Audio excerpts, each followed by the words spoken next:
봅시다. 우리가 이제 뭘 할 거냐면 근의 분리를 할 거예요. 열심히 놀았으니까 또 빡세게 합시다.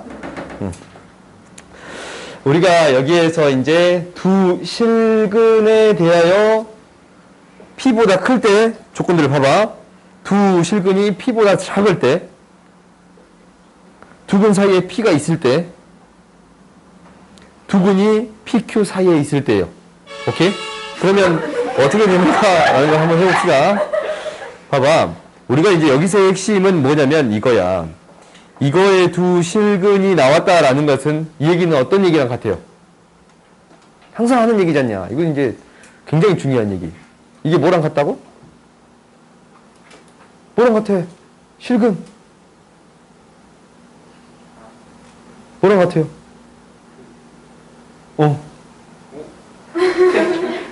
근이요. 뭐라고? 근이라는데 근. 뭐랑 같아요? 뭐랑 같아요? 이거 다 하는 거야. 뭐야, 이거 뭐. 맨날 하는 얘기잖냐. 교점이에요. 오케이? 교점인 거야. 만나는 점. 교점이 뭔지는 알지? 만나는 점. 오케이? 한문이니까 교점이. 만나는 점이에요. 그러니까 우리가 이제 이 실근을 구한다라는 것은 y는 ax의 제곱 플러스 bx 플러스 c라는 함수하고 y는 0. 이게 x축인가? x축과의 교점의 x좌표입니다. 이놈의 교점의 x좌표입니다. 라는 거예요. 오케이? 그러면 우리가 이제 그래프를 그려서 판단해 보겠습니다. 라는 거야. 그러니까 알파, 베타가 x축하고 만나기를 이렇게 두 점에서 만나는 형태. 뭐 접하는 형태도 있겠지만, 중근을 받는 형태도 있겠지만, 두 점에서 만났을 때, 이 만나는 점의 x좌표를 실근이라고 하겠습니다. 라는 거였어요. 오케이? 이건 너희들이 다 알고 있는 사실이지. 이게 2차 함수에서, 지금 2차 함수부터 쭉 해가지고 부등식까지 왔잖냐. 여기에서 가장 중요한 개념인 거야. 실근을 갖는다라는 것은 교점의 x좌표를 구하는 게 되겠습니다. 라는 거예요. 그러면 이제 봐봅시다. 두 근이 모두 P보다 클 때요. 그럼 그래프를 한번 그려볼까요? 그래프 그려보면 어떻게 돼요? x축이 이렇게 있으면 이 알파, 베타가 있겠지? 얘가 뭐보다 큽니다? P보다 더 큽니다. 라는 거예요. 그러면은 이것을 가지고 해석을 해볼게요. 그럼 첫 번째 무엇을 구해줄 수 있냐면 근이, 실근이 있어야 되네. 그지? 실근이 있어야 돼요. 실근이 있다라는 것은 뭐예요? 방정식에 뭐가? 이게 만나야 되잖냐. 만나려면 실근이 존재해야 되지. 방정식, 판별식 D가 0보다 크거나 같아야 합니다. 라는 게 첫 번째. 그 다음 두 번째. 이게 P보다 크다라는 걸 보여주기 위해서 무엇을 따질 거냐면 이거. 뭐예요? 축을 따져줄 거예요. 그러니까 이놈의 축이에요. 축이 뭐보다 커야겠어요? P보다 커야 돼요. 오케이? 축이 뭐보다 큽니다? P보다 커야 됩니다. 라는 거예요. 그러면 이 방정식의 축 어떻게 구해? 이 방정식의 축, x는, 이 방정식이 아니고 이 함수의 축 어떻게 구해? 축. x는, 이거 알지? 뭐야? 마이너스 2분의 p. 오케이? 이건 너희들이 중학교를 거쳤으니까 다 알아요.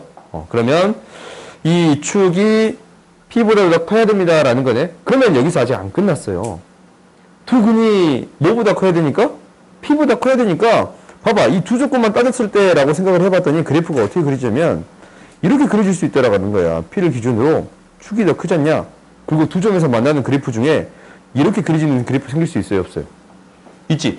이렇게 그려지는 그래프라면 두 근 알파, 베타가 P보다 더 크다라고 말할 수 있어? 없어? 없네? 그럼 이 경우 안 되겠지? 조건 하나 더 줘야겠어요? 조건을 하나 더 줄 거예요. 조건을 하나 더 줄 건데 조건이 이런 조건을 줄 거예요. 이거 있잖냐? 이것을 AX의 제곱 FX라고 놓을 건데 AX의 제곱 플러스 BX 플러스 C라고 놓을게요.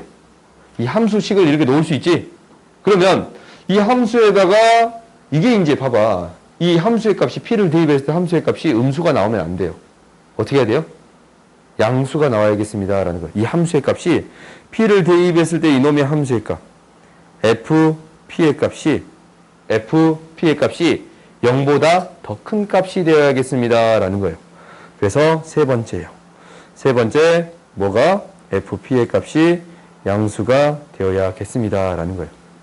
오케이? 근데 이거 있잖냐? 이렇게만 다 따져봤더니 조금 문제가 생길 수도 있어.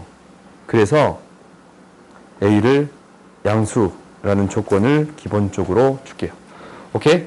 A는 양수다라는 조건을 기본적으로 줘야 돼. 이게 지금 A가 음수면 어떻게 되겠어? 이거 위로 볼록이 되니까 이게 이제 달라지겠지. 음수의 값을 가져야겠습니다라는 거예요. 위로 볼록이 되니까 두 실근을 가지려면 이 대입했을 때 음수가 되어야겠습니다라는 거예요.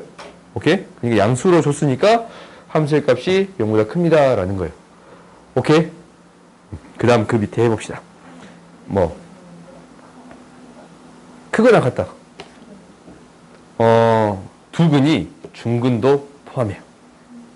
오케이? 두 근이 중근도 포함해요. 서로 다른 두 근이다라고 나왔으면 크다라고 하는 게 맞아. 근데 그냥 두 근이라는 말만 있으면 0보다 크거나 같다라는 것을 이용하세요. 오케이? 질문 잘했어요. 그 다음 2번 봅시다. 2번 봤더니 이것도 똑같겠지? 그래프를 그려봤더니 어떻게 그려지겠다라는 거냐면 X축을 기준으로 이렇게 그려질 거예요. 두 근이 P보다 더 작은 이렇게 그려지겠습니다 라는 거네요. 그러면 이제 이거 어떻게 된다라는 거예요. 첫 번째, 두 근이 나와야 되니까 판별식 D가 0보다 크거나 같다. 두 번째, 축이 뭐보다 작아야 합니다? P보다 작아야 합니다. 세 번째, 어떤 값을? 대입한 나오는 값 FP의 값이 양수가 되어야겠습니다 라는 거예요. 오케이? 이 그래프를 좀 이렇게 좀 더 이쁘게 그릴까요? 지나치게? 이렇게 되겠습니다 라는 거네요. 그러면 이제 두 근 사이에 P가 있을 때예요. 두 근 사이에 P가 있을 때 그러면은 A가 양수니까 이게 아래로 볼록인데 X축과의 교점을 알파, 베타라고 놓는데 이 사이에 P가 있대요. 오케이? 그러면 얘는 뭐만 따져주면 되냐면 P를 대입했을 때 이 값 FP가 음수이기만 해도 돼요. 오케이? 이거 좀 쉽지? 그러니까 두 근 사이에 있을 때는 음수이기만 하면 됩니다 라는 거야. 지금 아래로 볼록일 때만 하고 있는 거예요. 위로 볼록일 때는 좀 다른 의미가 될 거야. 그 다음 봅시다. 두 근 사이에 PQ가 있을 조건이에요. 그러면 이거는 좀 섞여 있는 거지. 위에 있는 게. 위에 있는 게 섞여 있잖냐? 두 근 알파, 베타를 잡아주는데 P가 있고 Q가 있습니다 라는 거예요. 그러면 너네들이 이제 첫 번째는 뭐가 되겠어요? 판별식 D가 0보다 크거나 같다. 두 번째, 축이 어떻게 돼 있어요? 축이 뭐하고 뭐 사이에 있어야 돼요? P랑 Q 사이에 있어야겠어요? 그 다음에 세 번째, P를 대입한 이 값이 FP가 양수가 돼야 되고 Q를 대입한 이 값이 뭐가 돼야 돼요? 양수가 되어야겠습니다 라는 거예요. 오케이? 아시겠어요? 근데 이것을 조금 다른 방식으로도 해석할 수 있거든? 그 방식으로 해석하는 것도 한꺼번에 알려줄게요. 일단 뒤에 문제를 봐봅시다. 뒤에 문제를 봐봤더니 이렇게 되어 있네요. 2차 방정식 이거의 두 근이 1보다 클 때요. 우리가 1보다 크다라는 것은 크기를 비교할 수 있는 근이네요. 크기를 비교할 수 있는 것들은 실수라고 하겠습니다 라는 거예요. 그래서 1보다 크다라는 말만 있어도 이 두 근은 실근이다 라고 생각할 수 있어요. 오케이? 허수는 크기를 비교할 수 없다 라고 했지. 그러니까 실근 두 개를 갖겠습니다 라는 거예요. 그럼 이제 뭐 해봐요? 그래프를 그려본다 라고 했어요. 그래프를 그려볼게요. X축이 있고 그래프를 이렇게 그려줄 거예요. 1보다 두 근이 크겠습니다 라는 거예요. 그럼 첫 번째 뭐가 되겠다? 판별식 D 4분의 D 이용할까요? K의 제곱 마이너스 K 플러스 12가 뭐가 되겠습니다? 0보다 크거나 같겠습니다. 그러면 K 마이너스 4, K 플러스 4가 되는 거니까 이게 이제 부등식 그려주기를 마이너스 3, 4니까 이 부분이네요. K는 뭐 하거나 마이너스 3보다 작거나 K는 뭐보다 큽니다. 4보다 크겠습니다. 라는 게 되겠네요. 이게 첫 번째 조건. 그 다음 두 번째 조건은 뭐라 그랬어요? 축이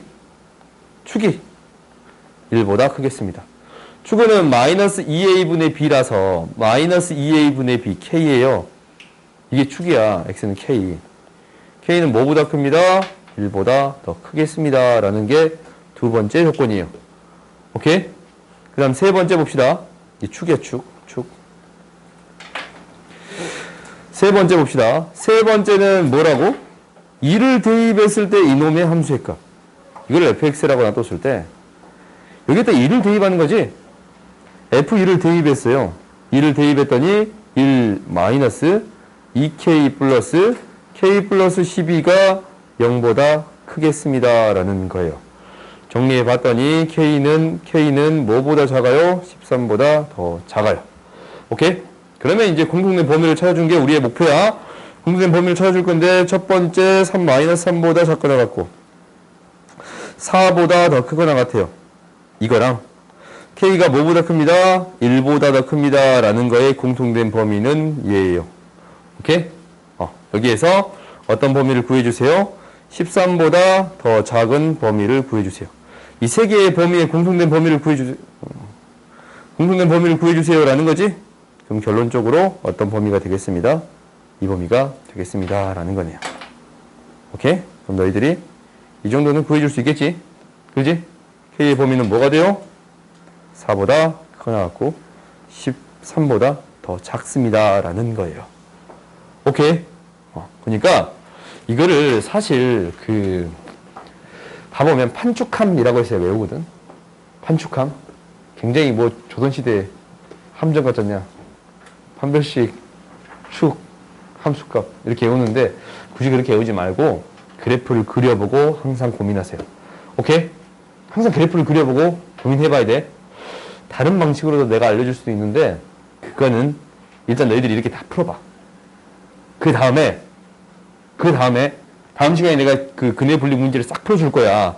싹 풀어줄 거거든? 근해 분리 그 마지막에 쭉 있잖냐. 문제 그 숙제하는 친구들 봤을 거 아니야. 마지막에 근해 분리가 있네. 이거 이렇게 5문제가 있는 것 같던데 다른 방식으로도 싹 다 풀어줄 거예요. 오케이? 일단 이 방식으로 먼저 풀어보세요. 알겠지? 그러면 이제 봐봅시다.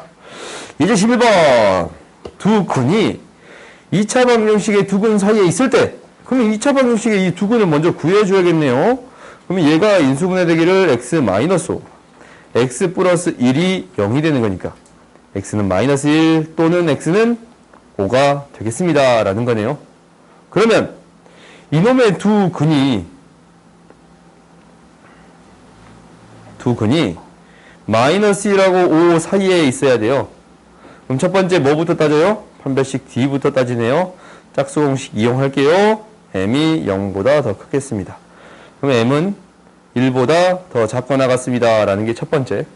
그 다음 두 번째 축인데 축이 뭐예요? 지금 축이? 축? x는 1이지. x는 1이지. 어차피 마이너스 1하고 3 사이에 있어요? 5 사이에 있어요? 따질 필요 없겠네. 그럼 세 번째 무엇을 따져주세요? 마이너스 1을 대입했을 때 이거를 fx라고 놔뒀다면 얘를 fx라고 놔뒀다면 f-1을 대입한 거 얘도 양수 f5도 양수가 되는 m의 범위를 구해주세요 라는 거예요. 대입을 해봤더니 마이너스 1 대입하면 1, 3 플러스 m이 0보다 커요. m은 마삼보다 더 커요. 그 다음에 5를 대입했더니 20, 50 15 플러스 m이 0보다 커요. m은 뭐보다 커요? 마이너스 15보다 더 커요. 근데 잘 생각해봐. 너희들 이거 잘 생각해봐. 문제 내가 방금 이렇게 풀었잖냐? 이렇게 풀었지? 그지? 근데 공통된 범위를 찾아줬더니 일단 이제 이것도 결론 짓고 할게요. m은 뭐보다 크고 마이너스 3보다 크고 1보다 작거나 같다 라고 할 수 있지. 공통된 범위는 마이너스 3보다 더 크다라는 거고 또 공통된 범위를 찾아보면 마이너스 1보다 작거나 같고 마삼보다 큽니다 라고 얘기해 줄 수 있잖냐. 근데 얘를 어떻게 설명할 수도 있냐면 이렇게 생각할 수도 있어요. 아예 그래프 자체로만 생각할게요. 아예 그래프 자체. 그래프를 이렇게 그리지 않고 다른 방식으로 생각해 볼 수도 있는데 이렇게 생각해 볼 수도 있어요. 우리가 이 함수가 fx라는 함수가 다른 방식이야. 첫 번째, 두 번째. x-1의 제곱 플러스 n-1이라고 놓을 수 있어요. 그래요? n-1이라고 놓을 수 있네. x-1의 제곱 n-1이라고 놓을 수 있어요. 그러면 이 그래프가 x축하고 만나야 돼요. x축이랑 만나야 돼. 이게 만나야 돼. 그래서 실근이 생길 거 아니냐? 근데 OD하고 OD에서 만나게 해주세요 라는 거예요. OD하고 OD에서 마이너스 2하고 5 사이에서 마이너스 2하고 지금 5는 더 멀리 떨어져 있어요. 5 사이에서 여기서 나오는 그는 x축과 만나는 교점은 무조건 이 사이에 있어야 합니다 라는 거예요. 그래요? 그러면 우리가 이제 어쩔 거냐면 이 그래프를 이렇게 왔다 갔다 하겠지. 이렇게 왔다 갔다 하는 그래프잖아. 그렇지? 그러면 최소한 만나려면 이놈의 꼭지점이 뭐보다 작거나 같아야 돼요? 0보다 작거나 같아야 돼요. 그렇지? 최소한 꼭지점이잖아요. 꼭지점이 0보다 작거나 같아야 돼요. 즉 이렇게 되겠습니다 라는 게 첫 번째. 두 번째는 얘가 이렇게 더 내려가면 돼, 안 돼? 이런 식이 되면 돼, 안 돼요? 이쪽으로 이렇게 그려버리잖아. 마이너스 1가 더 작은 해가 있으면 돼요, 안 돼요? 안 되네. 근데 굳이 5까지 따질 필요가 있어, 없어? 없어요. 왜냐면 2차 함수는 정확히 얘에 대해서 이래 돼 대칭적이거든. 그렇지? 뭐만 따져줘도 돼. 더 가까운 것만 따져줘도 됩니다 라는 거예요. 그러니까 얘가 이런 식으로만 되면 돼요. 뭐를 대입했을 때? 마이너스 1을 대입했을 때 0보다 크기만 하면 돼요. 5를 굳이 따질 필요가 있어요? 없어요? 없습니다 라는 거예요. 오케이? 그래프를 그려보면 우리가 어느 정도 판단해 볼 수 있다라는 건데 F 마이너스 1의 값이 3 플러스 m인데 얘가 양수입니다 라는 것만 따져주면 돼요. 즉 m이 마이너스 3보다 더 큽니다 라는 건데 이 두 개의 조건을 따졌을 때 마이너스 3 m 1이 되겠습니다 라는 거예요. 오케이? 이렇게 구해줄 수 있겠습니다 라는 거야. 알겠지? 철저하게 그래프를 가지고 해석하는 거기 때문에 우리가 이렇게 생각해 줄 수 있는 거예요. 아시겠어요? 근데 처음에 할 때는 첫 번째 방법을 이용하세요. 최대한. 두 번째 방법이 계산이 좀 더 짧잖냐. 그래서 내가 더 좋아하는 거는 당연히 뭐겠어요? 두 번째 방법이에요. 근데 다음 시간에는 세 번째 방법이 있을지도 몰라.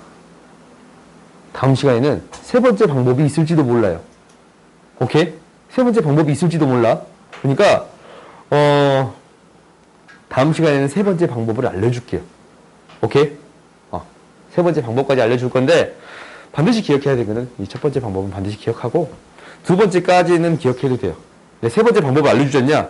그러면 계산이 갑자기 급 쉬워지는데 거기에 나오는 아이디어가 급 어려워져요. 갑자기 어려워져. 거기 나오는 아이디어가 어려워져. 근데 계산이 쉬워져. 그러면 나 같은 사람이 좋아하는 거겠지. 계산 쉬운 거.